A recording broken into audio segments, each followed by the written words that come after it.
Pero si el sonido no está es porque se ha movido eso otra vez, tío. Esto no sé si es que lo movéis o qué, pero algo pasa. Just fix it for me if you can. Sí.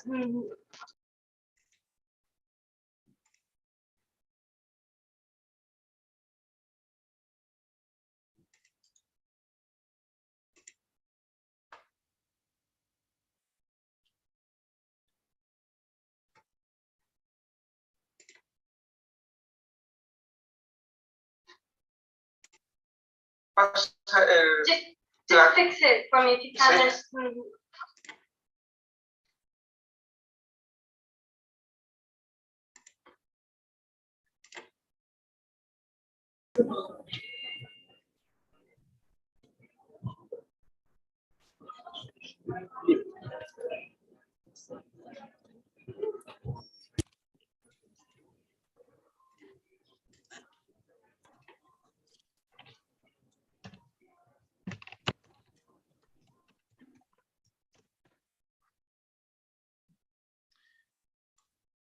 Okay, I just shared the live streaming link. We miss Rhea. Okay, I guess she's coming back. We miss our guest speaker.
Okay, so our guest speaker just texted me that she's coming. She just preferred to change laptop. I guess another device will work better for her. So we just wait for her and we are ready to start.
Hey, Akbar, how are you?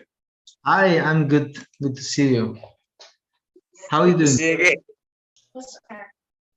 I'm fine. And you? I saw your message at WhatsApp, and I was at hospital, and I was trying to free place, and actually, I only here to see you. How's it going? Thank you. Everything is good. It's nice to see you. Thank you for connecting. Okay, well, Okay. later we can speak. I will text you privately. Okay. Okay. See you again. Thank you. Okay, we can start. Rhea, can you hear us well? Yes, I can hear you. Can you hear me now? Yeah, everything is fine. Okay, thank you. We had a little issue with first with the link of Zoom and then with the laptop, but now everything seems all right. For those who would like to turn on the camera, if you don't have any problem, we can see our faces and we can start the session.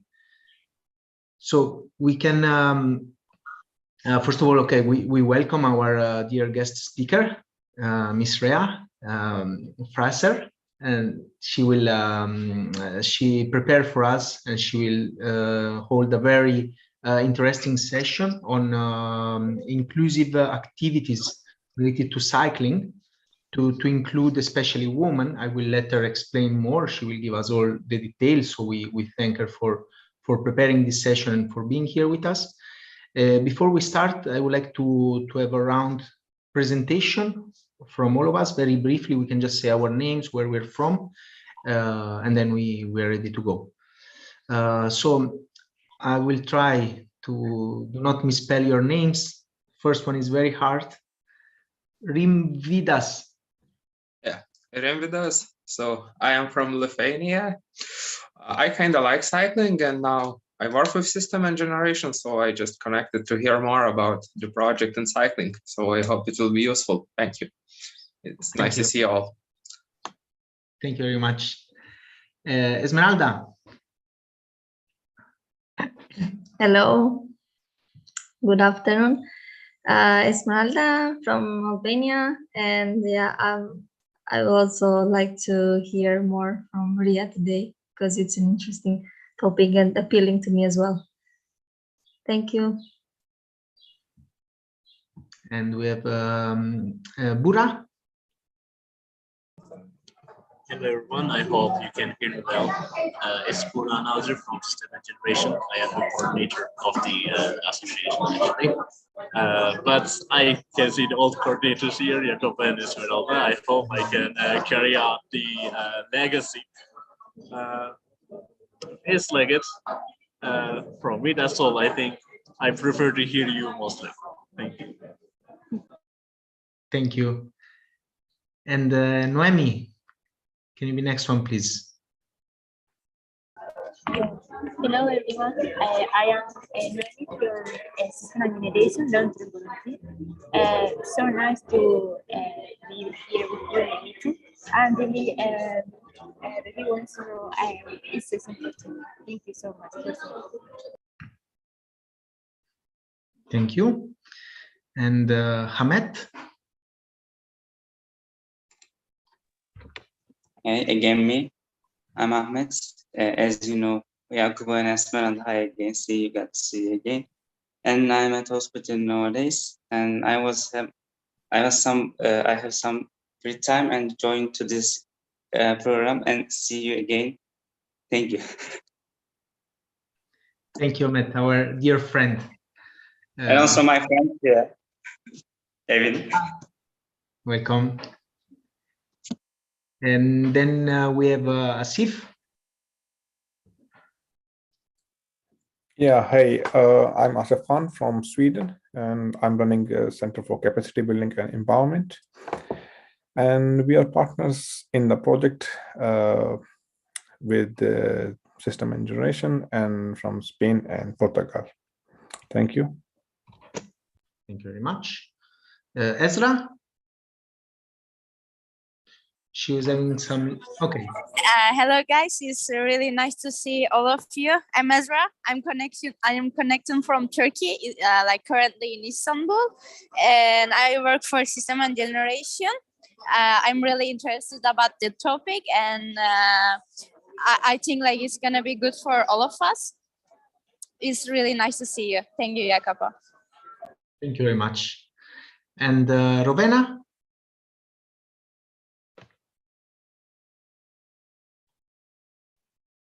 Hello to everyone. I am Ravena Deliu from Albania. I am doing voluntary to Systems Generation. Hope to see you again. Thank you very much. Okay, and I will present Mustaf. He just told me he cannot speak at the moment, but he's also he was our volunteer, our dear friend Mustaf from Macedonia. At the moment, I think he's in Spain. So thank you to all of you for connecting. I'm Jacopo from Italy. I was working for a while in System Generation. At the moment, I'm in Italy, in my hometown. So I will share once again the live streaming we share in our channels. So we are very here. We are just some of us. We are just 11, 12. But in fact, I guess many other youth will follow the session, or they can also join. They can watch it later, as we will share it even later, so post session. We leave now the floor to Mrs. Rea. As I said, she was so nice to prepare this session for us. We requested her help, her support. Yeah, I think it was really enjoyable for me. I was really pleased to get in touch and to meet with her. So I'm very glad to now present her to you. So Mrs. Rea, the floor is yours. Thank you once again for being here. Thank you for inviting me, Jacopo. It was through your partner, Sandra, that I got informed a bit about your project, and I think you'll find that some of the things I'm working on are very interesting for you working in sports and inclusion. So I'm going to share my screen so you can see a small presentation, and I'm sorry about my technical problems that I have had today as well. I've had to switch computers, and I hope that you'll be able to see what I have presented here. I will, yeah, I will make you co-host. So okay. You will be able. In meanwhile, we welcome. We have 2 more participants. Welcome. So just a moment. Okay. We can. I can see the screen. I guess everyone can see. Sure. Now let me go to.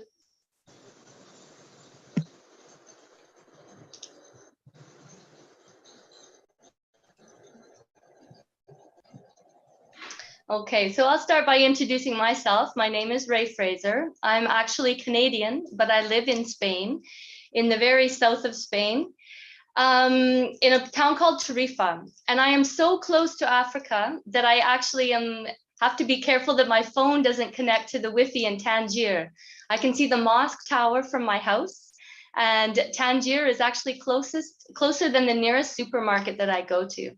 So I'm the president of a small association called Straight Up, focused on inclusion and sports in the Strait of Gibraltar, and this intercultural learning between Europe and Africa in the South Med neighborhood. And the association is called Straight Up. And I'll tell you a little bit about what I do. The objectives are of the association. Are we going to change? Here we go. Yeah, to promote healthy lifestyle and habits in the Strait of Gibraltar on both sides, not just the Spanish or the European side, but also on the African side. I'm going backwards here. And to also talk about the EU project, what it means to be about European values here on the edges of Europe and how we relate to our neighbors, to promote gender equality, and to promote the participation of youth in active learning and in healthy habits around here on the Strait. So I use the bicycle as a vehicle for all these objectives. For healthy lifestyle and things, it's quite obvious, but I think that the bicycle is an amazing tool also for social inclusion. It gives great opportunities for transportation and autonomy to women who maybe aren't used to having it. And it's a great way to bring people out of their usual habits and into new social circles so that they can participate more in decision-making, in relationships and interaction with authorities and with other projects. So for me, bikes are a way of thinking about freedom. When I first came to Europe, Canada is very car dependent. Our towns are a long way apart. Energy is cheap. The cost of living is high and people have cars and move around. When I came to Europe and I found that the cities were so close together and the weather was good and I could move around on my bike, it was like a big revolution for me, but not just physically, it was socially. Because when I'm on my bike and I take my children to school, I can stop and talk to everybody that I meet along the way. I don't have to follow the path of the cars. I'm free to make decisions and move and stop, be flexible in my itinerary and interact with the atmosphere, with the weather, with the environment, be aware of what's going on around me, but on the physical side, but also the social side. You see the neighbors, you stop and pet a dog, you stop at a store and meet somebody and have a small interaction. And this really changed the way I thought about who I am and how I move through space. And when I live on this edge of Europe, and we have so many issues here with people who don't have freedom of mobility because of political boundaries, I started to realize that the bike could be a way to address this issue as well. And this is when I started to dream of some kind of project to bring Europe and its South Med or its non-EU neighbors together through some kind of projects with bikes, when I realized how free the bike makes us feel. So I'm going to tell you about 3 different projects that I'm involved in that use bikes for social inclusion. And the first one is called, easily enough, Women in Bike. And this is a Spanish Cycling Federation initiative to promote amateur cycling for women in Spain. It's a national project. I'm one of the leaders of this project. And it's very simple in that they've created an online platform that leaders that have been trained in how to encourage women in cycling can promote rides. So we organize an event. We say Friday at 5 o'clock, we're all going to go out for a ride. You post it online. People can sign up. There's one leader. You go for a ride and that's it. So it sounds quite simple, but in my town, there was really only 3 women that were cycling. So we decided that we would organize these rides through this official platform. And we were completely shocked at how successful it was. So when we talk about social inclusion and what makes something successful, first, sometimes we have to work backwards. When something works, we say, okay, so what barriers to social inclusion did we actually take away? Why did women come to this ride? And we figured out that by organizing the rides in this way, we solved 2 problems that we didn't know we had. We didn't know, including myself, that women were scared to go out on a ride by themselves in case they got a flat tire. This is the biggest issue that women had that was stopping them from going for a long ride on the bike. And as soon as you had one leader who said, I have the material, I know how to be the mechanic, and I will help you, all of a sudden women started coming out on these rides. And the other thing we realized that women were scared of getting lost. They didn't know exactly where to go and they were scared to explore new routes by themselves. So as soon as one person took responsibility to say, I will lead you on a certain route and I know the way, and if we have a problem, I will solve it. Immediately women started coming. So many that now we have 60 women in our group in a very small town. And there's enough of us that we can organize rides about 3 different days a week. So, but what has happened is it's become much more than just bike riding. Now it's become a group of women who have very, very, very different characteristics, who normally wouldn't socialize together. But now we come together for a bike ride. And bikes are a way of relating to each other without always having to be speaking. So if there are language barriers, or if there are different socioeconomic situations, or even people that just don't like each other. You can go out for a bike ride together. You can be sharing the same activity, but you don't actually have to be talking the whole time. So this actually solved a lot of barriers to inclusion that we didn't know that we were even working on until we had the success. And there's been other strange little learnings about social inclusion that we found about this. When we go for a bike ride, we now have a sponsor enough that we can wear the same clothes. So we all have the same t-shirt. It sounds like a very silly thing, but it's actually created a lot of unity in the group. So when we ride together and people see us from the outside, now they see this group, this unified group of women, and it's created a lot of attention in our town. It creates a sense of cohesion, and it attracts people's attention. Another silly thing that we do on our rides, which again doesn't sound like it would be very important, but we take photos. And of course, then they get posted on social media. But this becomes very attractive to other people that they see us, but more for us that actually take the photo. We have to stop the ride and we sit together and we take a photo, like as you can see now. Seems like a small thing, but it's a moment of celebration because we always take these photos at the top of a hill. So everybody's been sweating and they can't breathe and you go up the hill and you're suffering. But when you get to the top, we have this moment of celebration and it brings the group together. And we have this moment where we say, look, we're women who didn't cycle before. Now look what we can do. Every week we go further and farther and faster. And it becomes very attractive to people to create a social cohesion. This has also been a great way of promoting gender equality through sports. The bike shops in town who are owned by men didn't want to sponsor us at the beginning because they didn't think that we were very serious. And now that they've seen that we actually have more women cyclists than men cyclists in our town, because we have organized, now all of a sudden the men are very interested in our project. So that's the Women in Bike project. It has some amazing benefits for the women, obviously.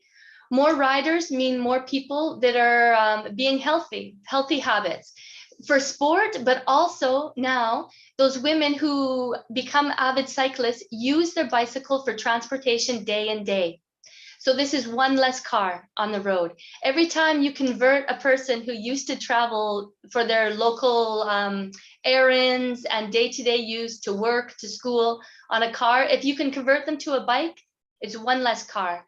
And that makes a big difference in our town. It's less cars taking up parking space, less pollution, less noise, and just a more happy and human-centered atmosphere in our town with more people.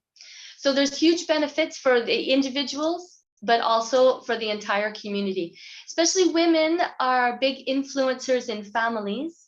So if the women start riding their bikes, the children start riding their bikes as well. And in this way, we're creating a whole new generation of cyclists and a whole new generation of people who are going to vote and encourage their policymakers to build infrastructure for humans and for bikes, and not only just for cars. And of course, we know the people who don't have cars in most of our societies are usually the people at a lower economic level. These are also people often who are immigrants or from more difficult backgrounds who need more opportunities. So this has been a very successful project in our town, and it benefited me personally a lot. I'm very proud of this project. And because it's a national project, I'd be very interested after this talk to hear if you have similar national projects in your countries. So here's the second project I'm involved in. This project is called Share a Bike, Share a Smile.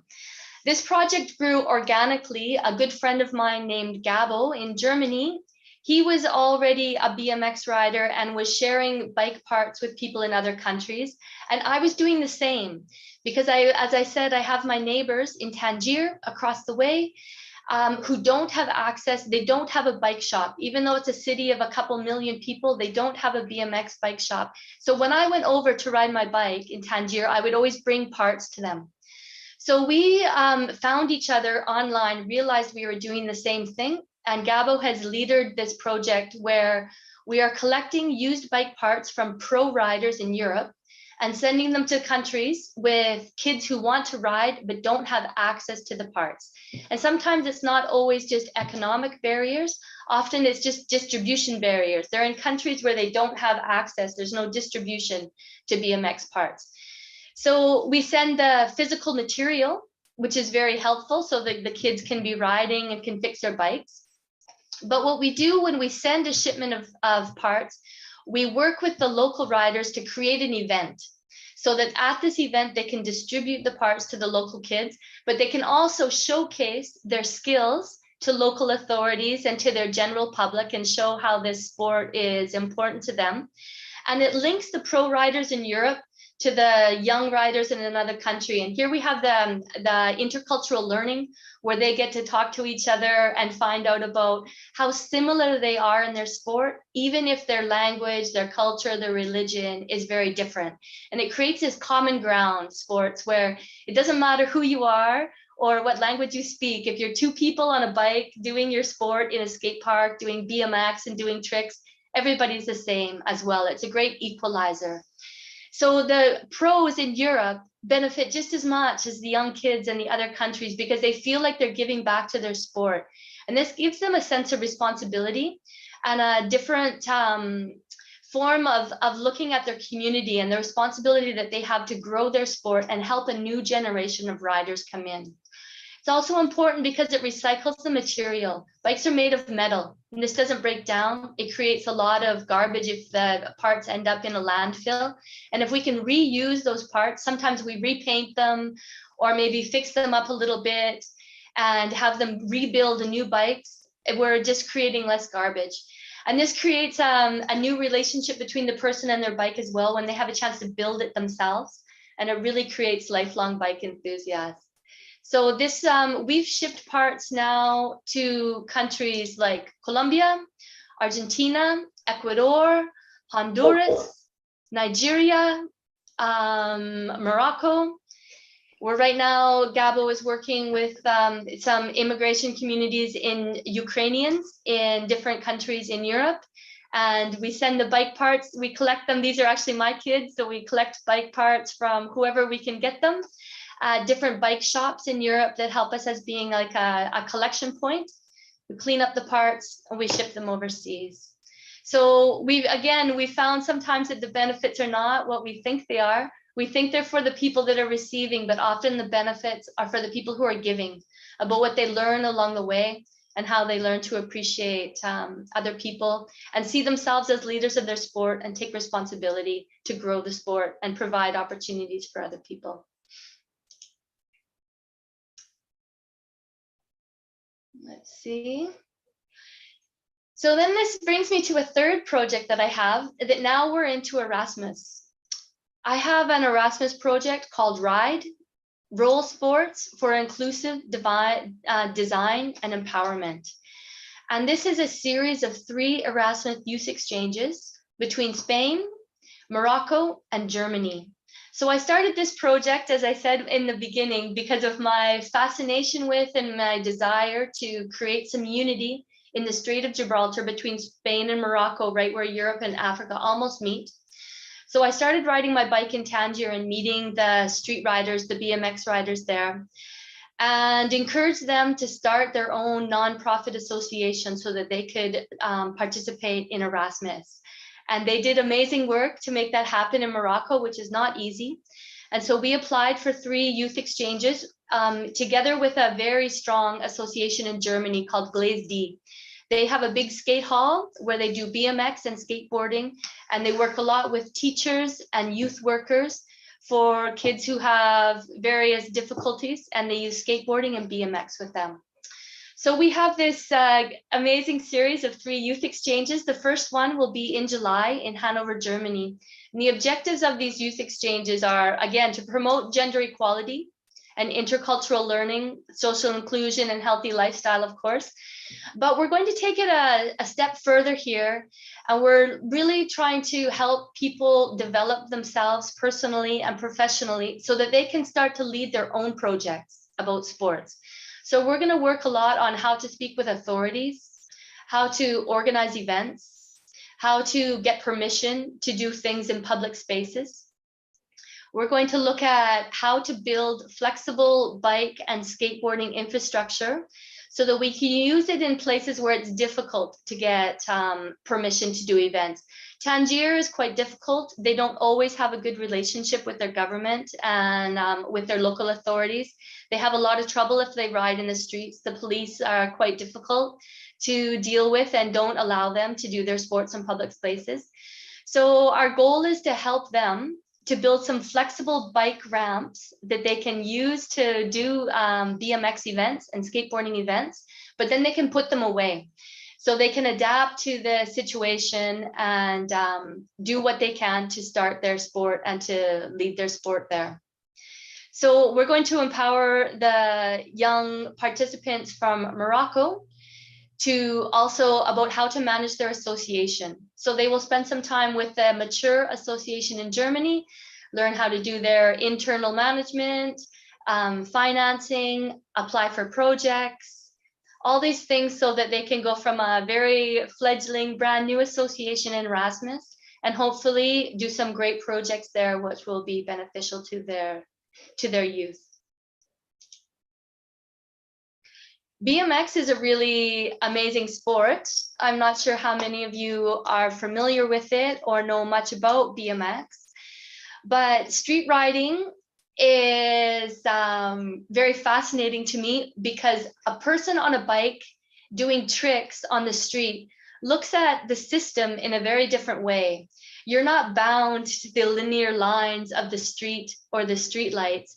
People look at a staircase and instead of it being an obstacle, maybe it becomes an opportunity for doing something creative and doing something really fascinating on your bike, filming it and doing something very artistic.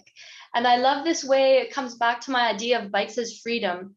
We're really locked into this system of seeing the car as the only way we have for transportation, and the street and the parking and this linear line of organizing our cities as the only way that we have to think about transportation and public use of the city streets. But a BMX rider doesn't see it that way. They can jump over a car, they can go down a staircase, they can go up an escalator, and they look at things differently. And my generation, I'm in an older generation, we have created this system, and I'm waiting for the younger people and the younger riders to come along and break this system, make something new and make something creative out of it. We have to think differently if we want to change the system. And I see these riders that really live in the street a lot, that are outside of the current systems of education and employment, that they're an opportunity because they see things differently than we do, than when we've lived inside the system for so long. So we really want to get these people together in 3 different cultures and talk about this. What does inclusive design mean? If we re-looked at how we see public spaces and we looked at it from the point of view of a young person who's in the street all day, how would we see that? It would be different. How would we see that if we included women's views in how we look at public spaces? Would we have better lighting? Would we have water available for athletes who need it during the day when it's hot? Would we have a public bathroom, a safe space available for the women to change their clothes or go to the bathroom? These things aren't considered now, or they're not considered important. And I think that if we could include young people and young people doing these kind of sports and decision making, we would see different spaces, and not spaces that were only better just for these young people, but better for everybody. It would be better for everybody if there was better lighting in spaces where people did skateboarding, if there was public services available. That's the same whether you're a mother with children, or you're a young person riding your bike, or you're an elderly person who needs some shade and a place to sit when you get tired. But the usual system does not include these things. So we're going to talk about this during these 3 youth exchanges. We have some landscape architects in the team. We have a lot of riders, very high level riders, and we have some disabled riders on the team. People who are working with mobility challenges because of physical disabilities. And we have a lot of people in this exchange who don't have papers, who are either from immigrant or refugee backgrounds and who don't have papers. So they have mobility issues of a political kind, And we're going to look at how all those things influence decision making. It's going to be a really great youth exchange. I'm so excited about it. The first in Hanover, Germany, as I mentioned. Then we'll come to Spain and we'll take a short excursion across the strait to Tangier. And the third exchange will happen in Tangier in Morocco. With all the riders together, we will support the local community to make a big BMX and skateboarding event with the infrastructure and the ramps that we build. So by organizing and helping the youth in Tangier, especially to organize themselves into an association capable of running an Erasmus project, now they have the ability to speak to their authorities.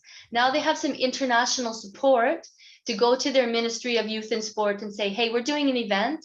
We need access to the skate park, maybe even some money, maybe some financial support, but at least permission to do their sports. BMX, for example, and skateboarding for the very first time were in the Olympics on the last round. And this has changed the profile and the vision of what these sports means. Now it's not just kids in the street playing with a board or riding a bike. Now they're seen as athletes, and this gives them a different profile when they want to try to organize something. And I think that if their voices are heard more, we're going to think differently about design in spaces for youth in the public sector. So what's important about the participants of these projects is a type of representation that we see. A project like this with some high-level riders and very creative writing creates amazing social media content. These people are very experienced filmers because showing what they do is an important part. The YouTube channels, great Instagram accounts.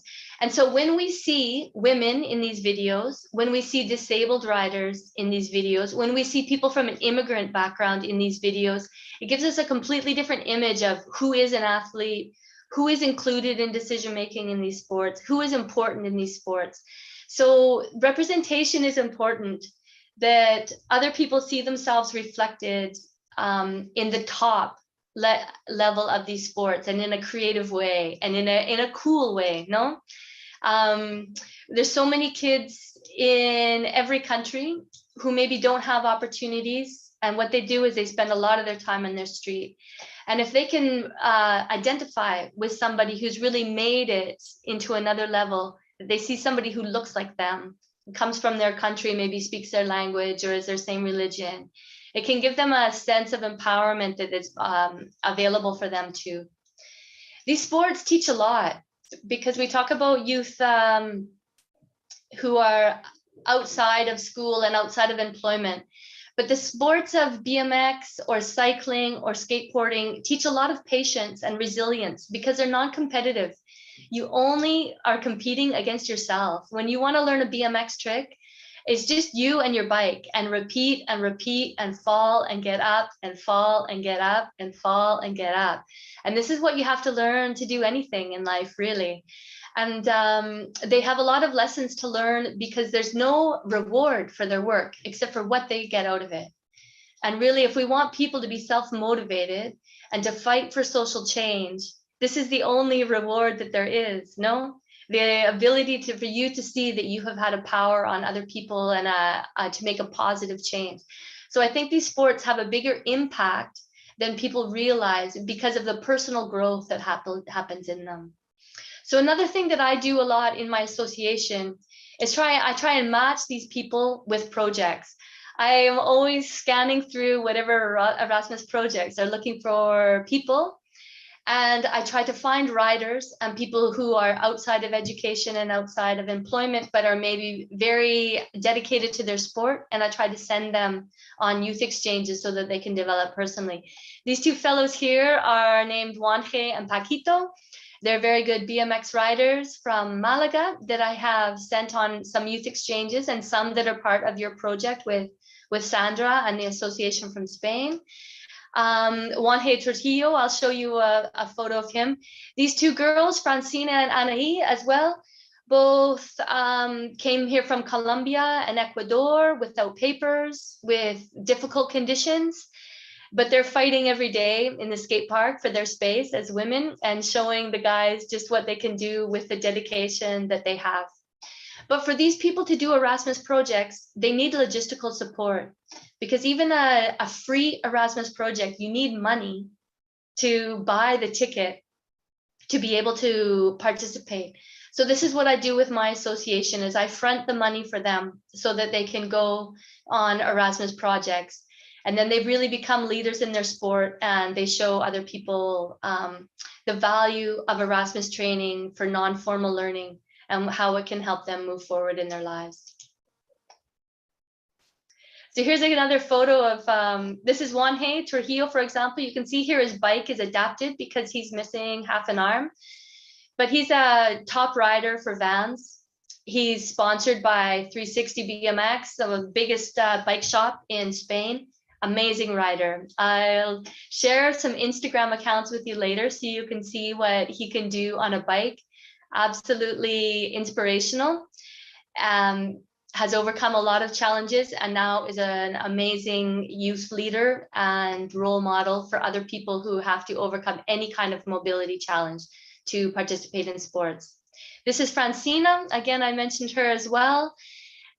Came without papers, struggling always to make ends meet, living in Barcelona, and to be a woman in a man-dominated sport.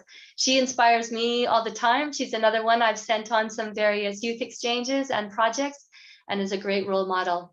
Nuria, another girl in Seville, who also the only girl in her BMX community, showing people how it's done. And this little guy here is only 11 years old. He's in Honduras. Really difficult background, but we sent him a bike with the Share a Bike program. And now he too, because of the social media content that came with that project, has been noticed by the big brands in Europe. And now he is getting some financial support and ability to develop in his sport. He's going to be an amazing rider, and all because we sent him a bike. He's going to have the opportunity to be a role model as well for other kids, and show them if they're in the skate park or they're on their bike and they're from a difficult background, for every minute they're doing sports is another minute that they're not exposed to some of the really negative influences that they have on the street where they are. Keep them active, keeps them out of trouble. So those are 3 projects that I'm involved in. I have many more, but the ones that are of the bike are the closest to my heart. I'll put here a link to, this is the crowdfunding site that we have for Share a Bike right now. We're raising money to try to send some bikes to Nigeria is next on our list, and Uganda. So if anybody is interested or wants to share it with people who they know who have the financial ability to support projects, the link is there. This is me, Ray Fraser, my association Straight Up. In Instagram, you can also find the Share a Bike, Share a Smile project. And my 2 partners in my youth exchange projects are TNG Extreme from Tangier, Morocco, and Glaze D Skate Hall in Germany. I'd like to, as a challenge, throw out another project that I love, which is called 30 Days of Biking. It's April. And in many cities in Europe, I'm not sure where you are, they have a challenge called 30 Days of Biking, which encourages you to every single day in April to ride your bike, to try to make a lifestyle change, to commit to using your bike as much as possible for your own public transportation, health, and encouragement, and to break your addiction or your habit to using the car for small trips when the bike or walking could be possible, would be better for the environment, but would also be better for you and would be more enjoyable. So I encourage you, if you're on Instagram, they also have a site where they share various challenges and things, share pictures of people, and just a motivational way to see that there's other people that are trying to also break their addiction to the car, create a cleaner, more human-friendly community by getting out of their car and onto their bikes. And I would really like to hear from you about your relationship with the bike, how bikes are seen in your community.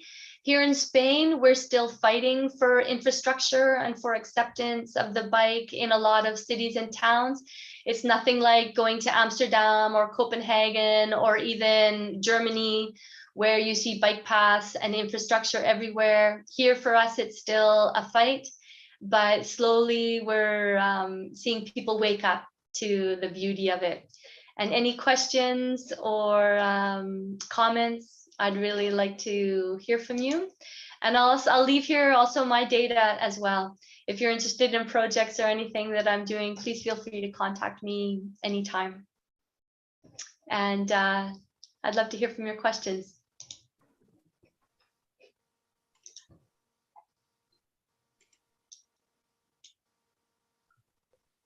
Okay, Jacopo, can I go? Yes, of course, of course. Okay, so actually I've noticed I've taken notes on some things that I want to ask you. First of all, I don't know if I missed it, but your organization is like an NGO, right? Yes, a small nonprofit association, yes. Okay, so no, yeah, one thing that I wanted to mention that I cannot skip actually, because I feel like I have to say it, is that especially when people take initiatives to organize activities, or their organization itself have the profile in sport, let's say, and in this case you are more into the bike rides, it's always because there is passion there, and I can see that even while you are speaking, and it is what we lack nowadays. I mean, I work in civil society organization, as well, and I mean, I see a lot of things, and it's unfortunate for me to say, but you can see that not always there is passion in civil society organization, but listening to you today, you have restored my faith in civil society today. Yeah, so well done, really. I enjoyed so much listening to you and getting to hear about what you do.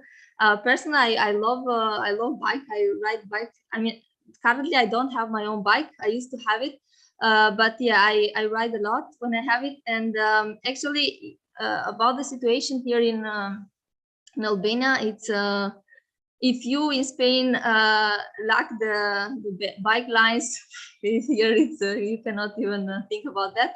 Only in the capital there are some areas that you can find, but in the other places no.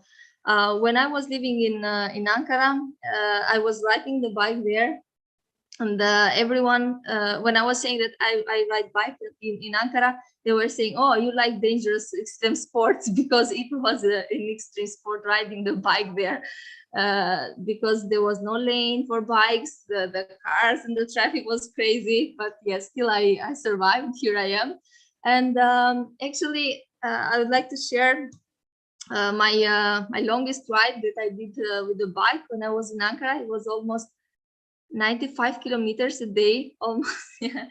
It was crazy, but yeah, I did it. And when I reached to the destination, actually I had 15 kilometers more to do, but I couldn't. I said to my friend, "Come and pick me up," because I cannot.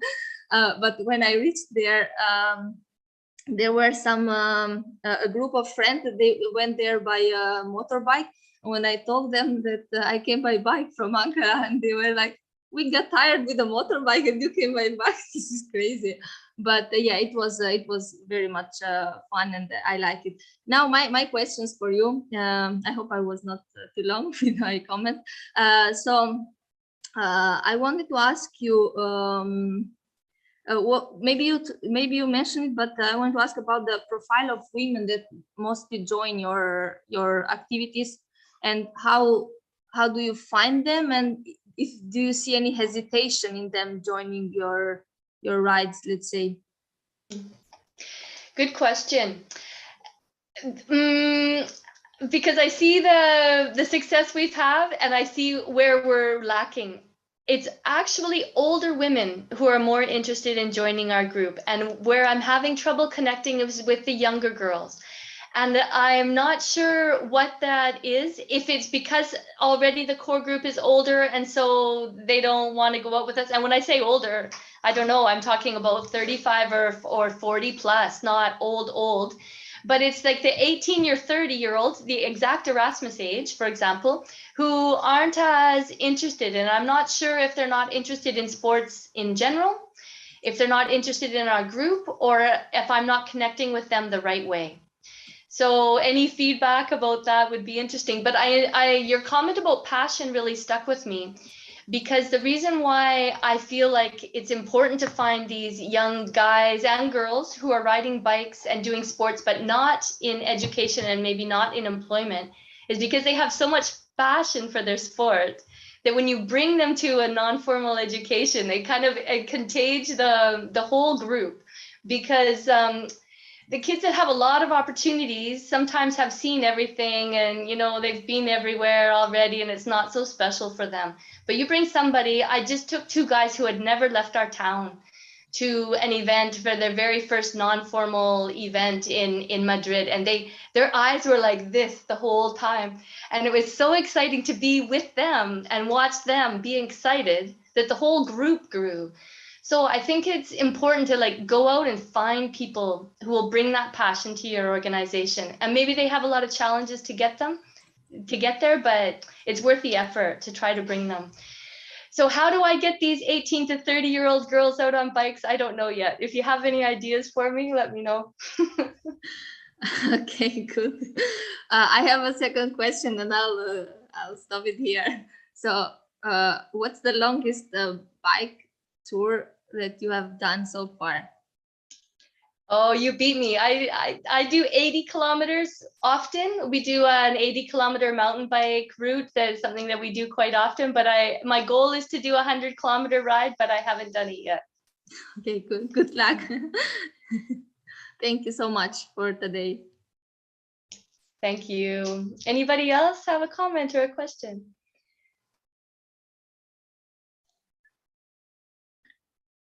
Shall I go? Mustafa, please. Yes. Personally, well, first of all, my name is Mustafa, and personally, I really love bikes and I enjoy riding bikes. There was one period that I was riding bike every day, every single day, maybe like 50 kilometers. And now I regret, because I'm not doing that and I'm not in the condition to do it. And here in Spain, I'm riding sometimes the bike of my friend, but that's why I'm too less limited bike riding.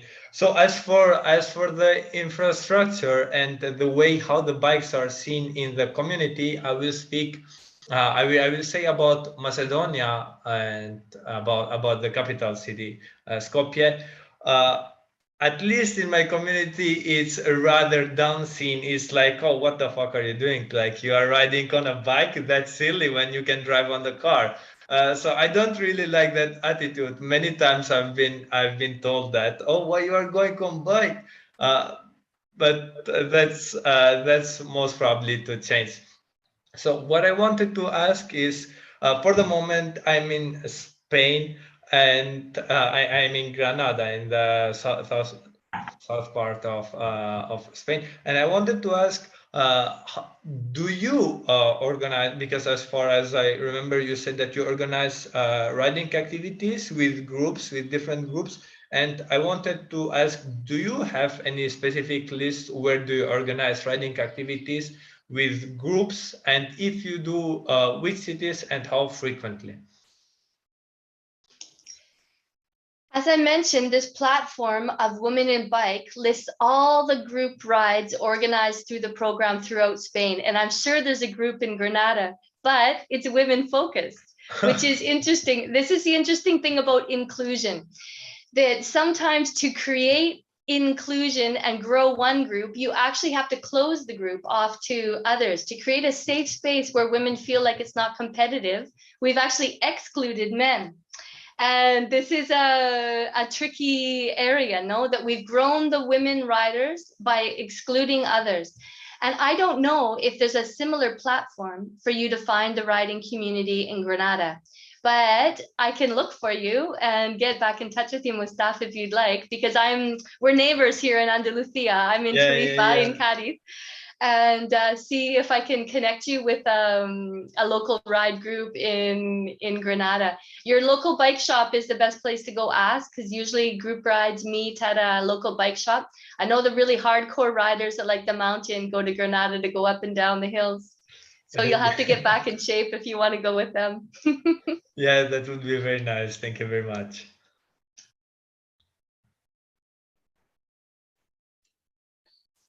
I may go next, and then if anyone else has a question.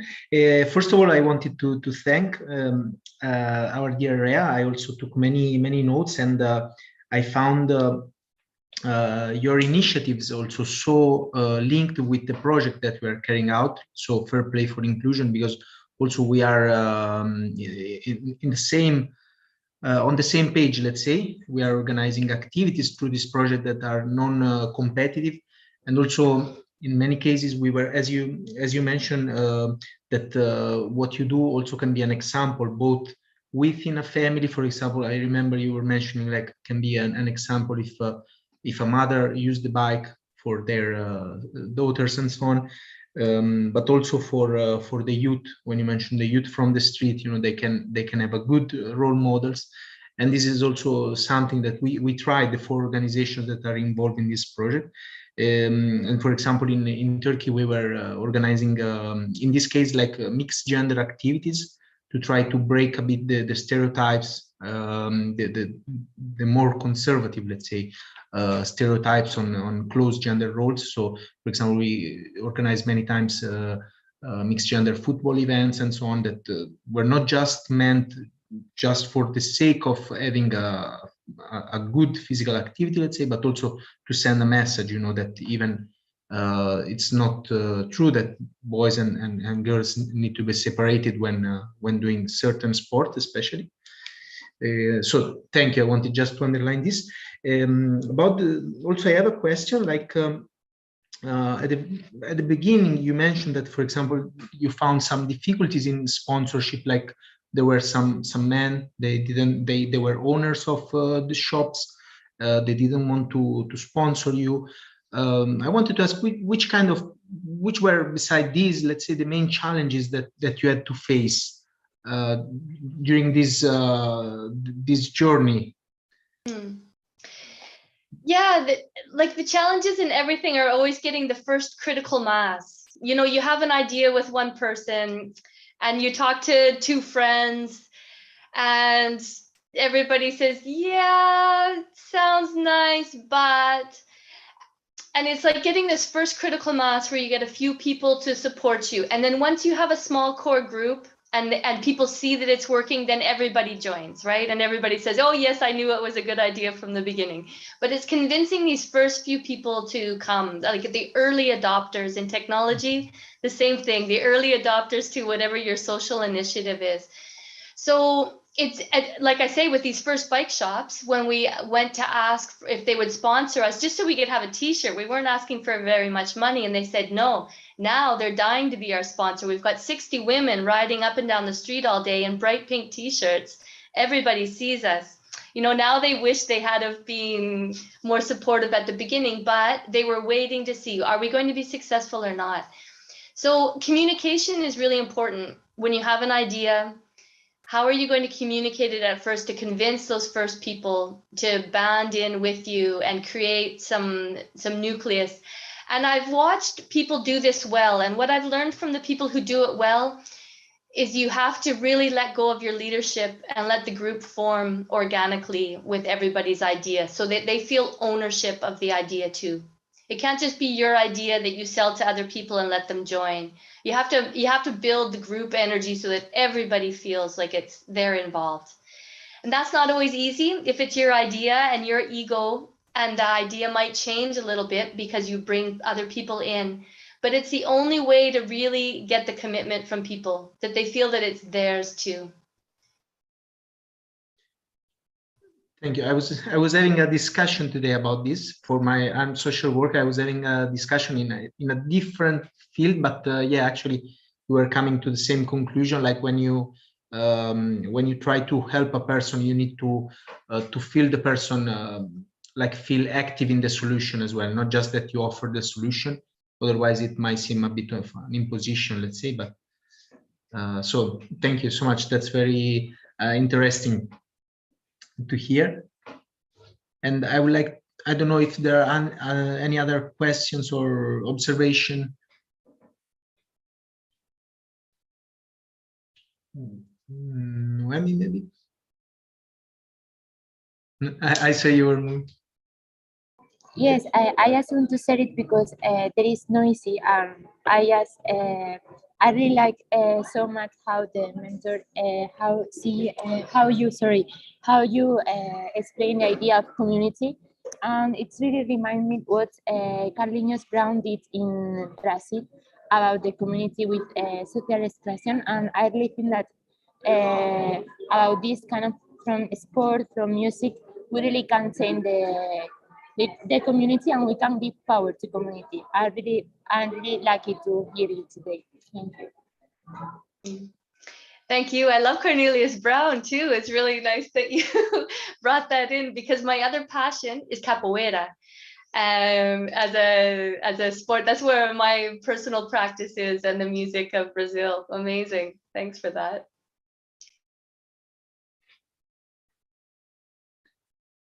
Thank you so much. Okay, sorry, Noemi, I just read that you put the comment I didn't see before. And okay, I guess if there is no other questions or observation, we can close the session.